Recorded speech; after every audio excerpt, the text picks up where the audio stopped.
Bonjour à tous. Si vous pouviez parler à des milliardaires, des athlètes olympiques et des PDG de renommée mondiale et recueillir leurs meilleurs conseils sur la gestion du temps, vous obtiendriez ce livre. 15 Secrets Successful People Know About Time Management. 15 secrets que les gens qui ont réussi connaissent sur la gestion du temps, écrit par l'auteur à succès du New York Times, Kevin Kruse. J'ai choisi les 12 meilleures leçons de ce livre, alors commençons.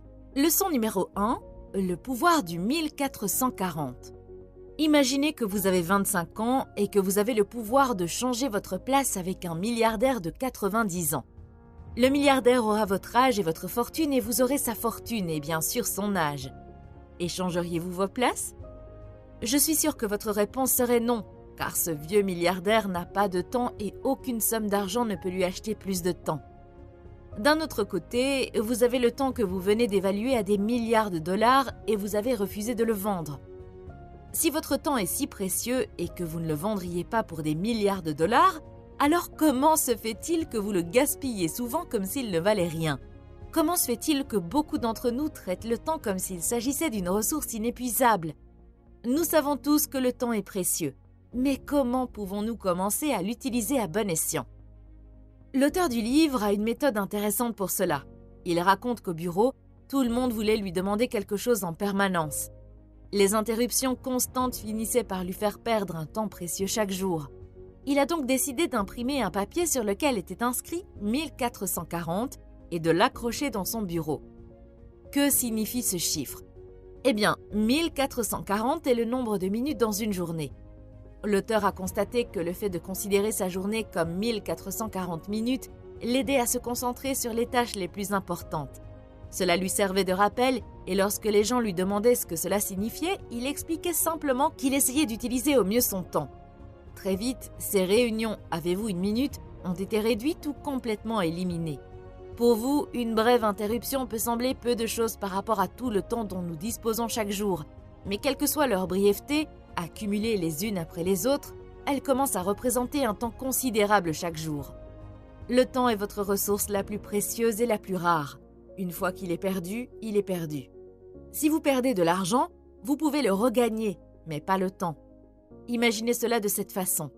Chaque jour à votre réveil, 1440 $ sont déposés sur votre compte de vie. La façon dont vous investissez cet argent définit votre réussite ou votre échec futur dans la vie. Les personnes qui réussissent voient le temps différemment et l'investissent différemment. Lorsque nous évaluons un investissement ou une opportunité commerciale, la première chose que la plupart d'entre nous essaient de calculer est le rendement de chaque dollar investi. Les gens qui réussissent le font aussi, mais pas en premier lieu. La première chose qu'ils font est de calculer le temps qu'ils vont investir. Ils font une analyse dollar par minute et acceptent les projets ou les investissements qui ont le meilleur retour sur chaque minute qu'ils vont investir. Pensez à l'attention que vous portez à votre argent.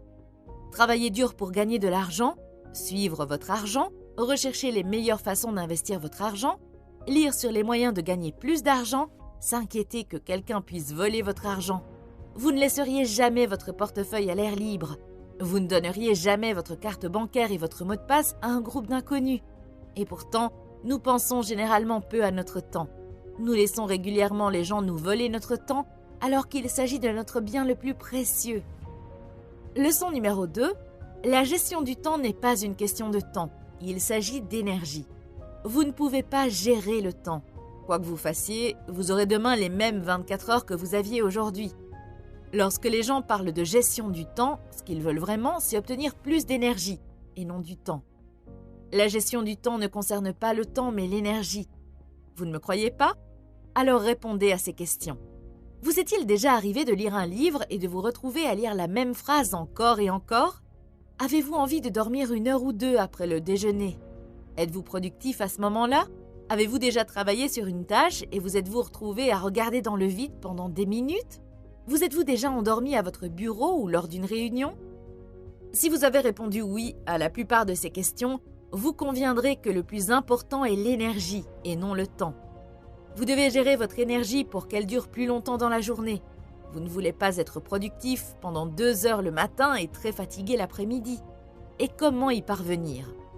Comment avoir plus d'énergie tout au long de la journée ? Comment passer d'une productivité de 20 à 80% du temps? J'ai plusieurs conseils pour y parvenir, mais l'un des plus simples est le suivant. Faites plus de pauses pendant la journée. Laissez-moi vous raconter l'histoire d'un de mes amis et vous comprendrez à quel point les pauses sont puissantes. Mon ami est un boxeur amateur et il a apprécié son entraînement de boxe, mais il dit « J'ai détesté la fin de l'entraînement. Après 90 minutes d'entraînement intense, l'entraîneur nous a divisés en paires et nous a fait nous affronter sur un vélo airbike pendant 3 minutes. Au cas où vous ne le sauriez pas, c'est à ça que ressemble un vélo airbike. Il implique presque tous les grands muscles de votre corps. Si vous le faites seulement pendant 3 minutes de manière intensive, vous ressentirez une telle douleur dans vos jambes et votre corps que vous ne pourrez plus marcher ni respirer. Vous aurez juste envie de vous allonger. Revenons donc à mon ami et à sa compétition. Les règles de la compétition étaient simples. Vous vous mettez par deux et vous vous affrontez pendant 3 minutes. Celui qui brûle le plus de calories en 3 minutes gagne et celui qui perd doit faire 20 pompes supplémentaires dès que le temps est écoulé. Mon ami dit qu'au début, il perdait presque tout le temps et était l'un des moins performants. En moyenne, il pouvait brûler 40 calories alors que les autres en brûlaient environ 55. Il dit « Je détestais ça parce que ça faisait mal et que je perdais tout le temps, surtout parce que je n'étais pas en forme et que les autres étaient en forme, relativement plus grands et musclés. Mais malgré cela, après seulement quelques séances d'entraînement, il raconte « J'ai trouvé un moyen d'augmenter mes résultats de 40 calories à 66 et j'ai presque battu tous les autres. Et après quelques séances d'entraînement supplémentaires, j'ai même augmenté mes résultats à 72 calories. À ce moment-là, personne ne croyait les résultats et ils sont venus vérifier l'écran pour s'assurer que je ne mentais pas. Alors, comment a-t-il fait? Comment est-il passé de 40 calories à 72 calories? Il est évident qu'il n'est pas devenu plus musclé et plus fort en quelques jours. Son secret, c'est qu'il a fait plus de pauses et qu'il a réparti son énergie de manière égale sur les 3 minutes. Il a dit « Au début, je pédalais non-stop pendant 3 minutes, comme tout le monde. Mais je me suis rendu compte que pendant la première minute, j'étais performant, mais que les 2 minutes restantes étaient terribles. Il a donc décidé de diviser cette grande tâche en tâches plus petites. Dans mon esprit, j'ai donc divisé cette session de 3 minutes en 6 petites sessions de 30 secondes chacune. Dans chaque session, je travaillais pendant 25 secondes et me reposais pendant 5 secondes. Et pour chaque séance, j'avais fixé un objectif qui était de brûler 11 calories. Et c'est ce qui a changé la donne pour lui. La raison pour laquelle ça a si bien marché est que 1. Il faisait des pauses, ce qui l'aidait à répartir son énergie sur une plus longue période de temps. Répartir et maintenir l'énergie est important. Beaucoup d'entre nous n'y parviennent pas. C'est pourquoi nous finissons par être productifs pendant quelques heures, jusqu'au déjeuner, puis tout s'écroule à partir de là. Tony Schwartz, fondateur de The Energy Project, affirme que les êtres humains passent naturellement de la concentration et de l'énergie à la fatigue physiologique toutes les 90 minutes. Notre corps nous envoie des signaux nous invitant à nous reposer et à nous renouveler, mais nous passons outre ces signaux en consommant du café, des boissons énergisantes et du sucre. Schwartz suggère que nous devions faire exprès de prendre de courtes pauses tout au long de la journée pour boire de l'eau, marcher ou manger des encas sains. 2. Il a décomposé la tâche. Soudain, il ne s'agissait plus d'une grande tâche effrayante, mais de 6 petites tâches avec une pause à la fin. Psychologiquement, cela lui a facilité la tâche. 3. Il s'est fixé des objectifs pour chaque séance. Il savait que pour réussir, il devait simplement brûler 11 calories et ne pas penser au reste. S'il faisait cela, le reste irait bien. 4. Il a fait en sorte que le temps travaille pour lui et non contre lui. Ce que je veux dire, c'est ceci. Quand vous avez une grosse séance et que votre corps vous fait un mal de chien, la seule chose que vous voulez, c'est en finir, parce que ça fait mal. Vous continuez à regarder l'heure et à vous demander quand ce sera terminé pour pouvoir vous reposer. D'un autre côté, lorsque vous avez une séance plus courte avec une pause et un objectif, vous ne voulez pas que le temps se termine avant que vous ayez atteint votre objectif. Vous souhaitez que les secondes durent un peu plus longtemps pour que vous puissiez atteindre votre objectif. Soudain, l'atteinte de l'objectif est au centre de votre attention, et non plus la douleur ou la réflexion sur la fin de cet enfer. Même s'il s'agit d'un exemple tiré du sport, je pense qu'il y a beaucoup de similitudes entre cette séance de 3 minutes sur un vélo gonflable et nos journées. Dans les 2 cas, nous voulons en faire plus.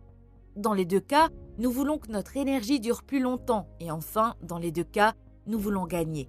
C'est pourquoi je pense que les principes qui ont fonctionné pour mon ami fonctionneront également pour vous si vous les appliquez à votre journée. Comment puis-je le savoir?